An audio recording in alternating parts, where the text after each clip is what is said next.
Thank you very much, Minister, for coming to the House today. Today I'm raising the tragic situation faced by Lilav Mohammed and her family. Lilav fled Syria 8 years ago, having spent some years in Greece and before that in Turkey. They eventually settled in Ireland and Clones. However, Lilav and her sister, Lilav and her family remain separated from her sister Jihan, Jihan's husband, and their 2 baby daughters. They remain in war-torn Syria. Due to the overly rigid parameters of the International Protection Act, Lilav and her family have no entitlement to apply to bring her sister and her family to Ireland to safety. And this is not an isolated case. Other vulnerable people and their families have struggled unnecessarily with our recently changed system of family reunification. Only last month, the Sido family's terrible situation was highlighted in the media, and that of Izzadeen Al-Karaja, who gave a statement to the Joint Committee on Justice and Equality when undertaking detailed scrutiny on the International Protection Family Reunification Amendment Bill in February. I've mentioned just 3 cases, personal cases, and there are many more where our recently more restrictive approach to family reunification is causing undue hurt and unnecessary hardship, undermining the benefits of refugee status here, making it harder for people to settle after traumas that we can only imagine. Minister, the Taoiseach, when he addressed this House recently, said that he was open to considering the recommendations of the soon-to-be-published Joint Committee on Justice and Equality report on the Family Reunification Bill. The Taoiseach said, once properly considered, that it is something, and I quote, "I would like to support and definitely have an open mind on." I was encouraged by that. More recently, again on the 19th of May, the Taoiseach spoke movingly at the National Famine Commemoration Memorial in Sligo, and he said, and I quote, "I believe the best way we can honour those who suffered and died during the Great Famine is by showing empathy with those who are experiencing similar problems today, like Lilav's family, whether through natural disaster, war or oppression. We were refugees once, and we recall the great compassion and open doors shown to us around the world. It is seared in our collective memories as we work to assist today's refugees. Humane family reunification processes are part of what we can do to assist today's refugees. It is real, tangible assistance, and it's consistent with the Irish understanding of family being broad, not narrow. The empathy to refugees that the Taoiseach commended on the 19th of May is exactly what Lilav's classmates in Largy College, Clones, have told us about at first hand here in Leinster House 2 weeks ago. The compassion that An Taoiseach commended on the 19th of May is also demonstrated by over the 1,000 people, Minister, in Clones who signed this petition.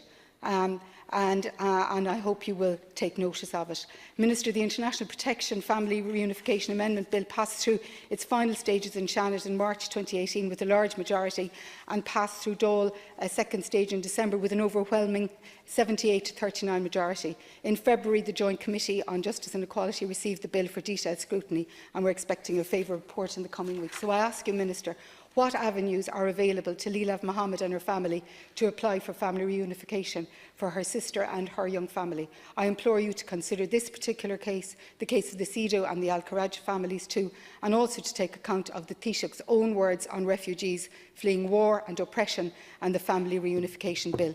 And I'm eager to engage with you, Minister, and your department, and I look forward to hearing your response. At the outset, Ceann Comhairle, I wish to thank Senator Kelleher for agreeing the current timing of this commencement matter. I know that she was anxious to raise the issue at a time that would be mutually convenient to both of us, and I want to acknowledge her cooperation in that regard. And I wish to say that I'm very pleased to engage with the Upper House on overall policy. But of course, senators will be aware and will appreciate that it's not appropriate for me to discuss individual cases or personal cases as described by Senator Kelleher. But I have listened to what she had to say and have taken careful note of her commentary.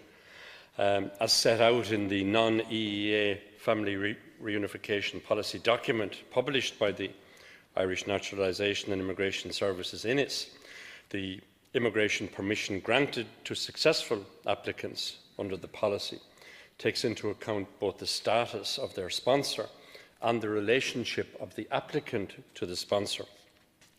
Family reunification is facilitated as much as possible for persons who meet the criteria set out under the policy.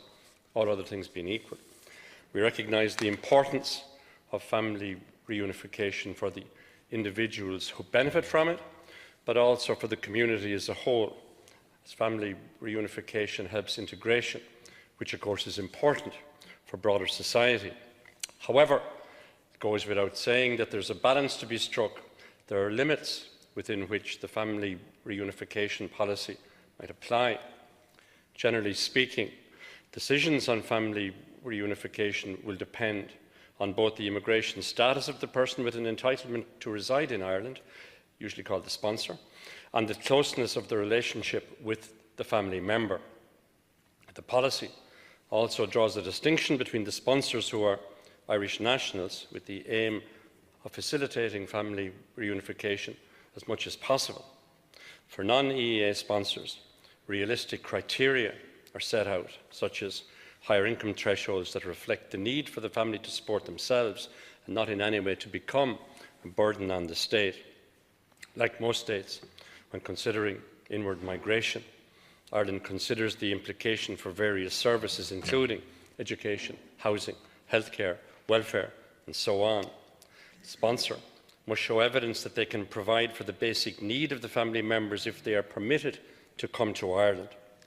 For the reasons set out, the requirements for Irish nationals sponsoring family members and the requirements for non-EEA national sponsors seeking family reunification oftentimes differ.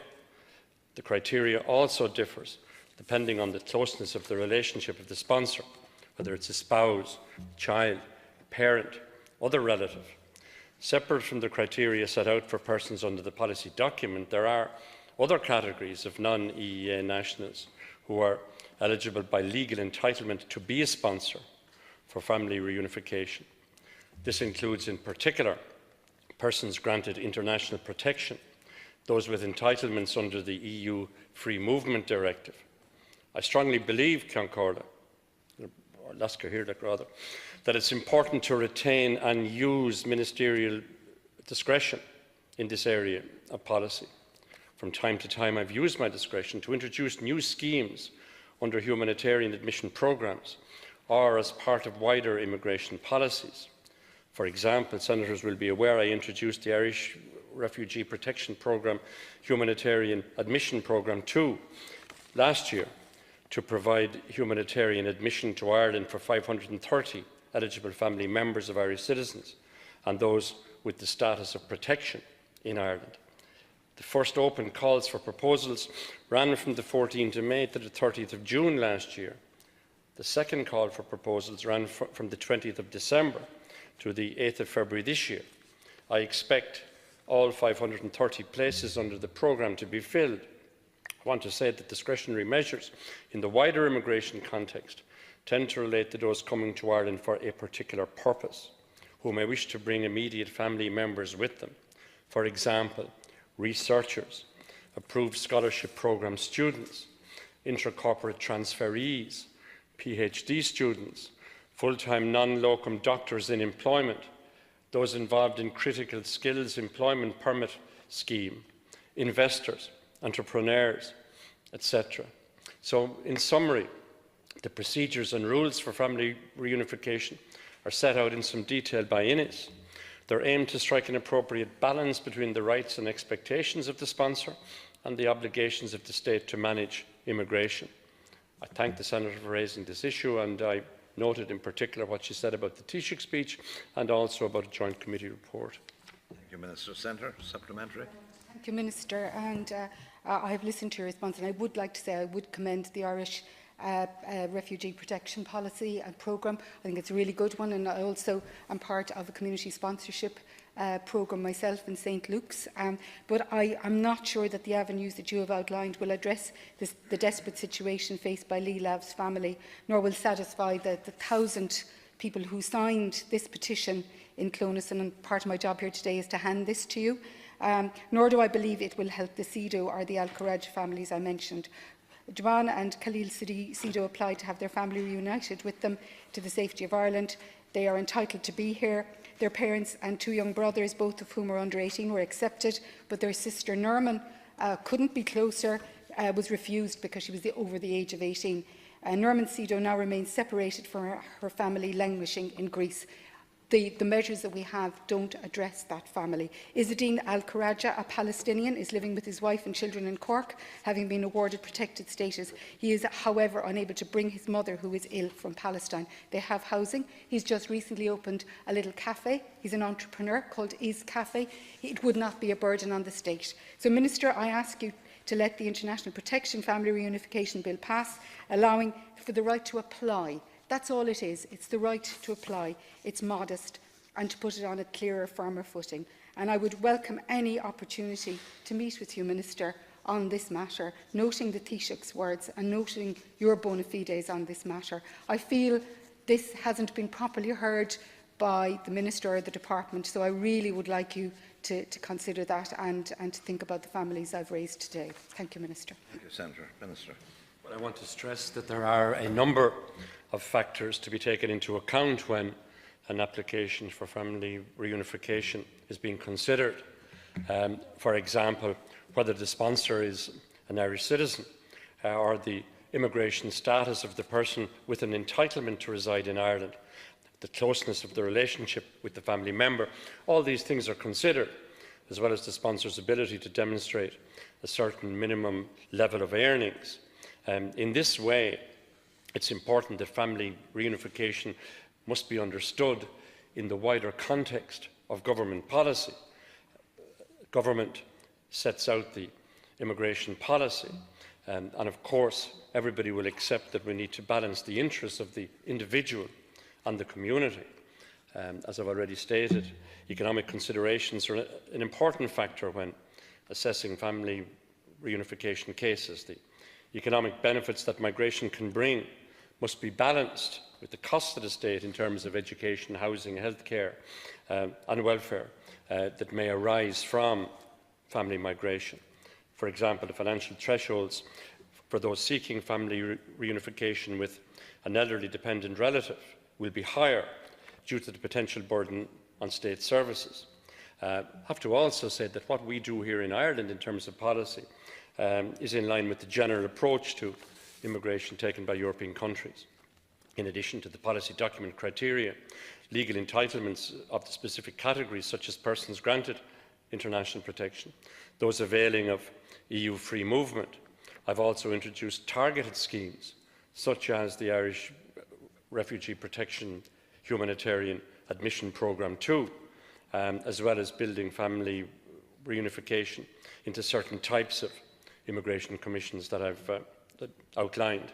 So I thank the Deputy for raising the issue, and I'm sure it's one that we'll have an opportunity to come back to at a later date.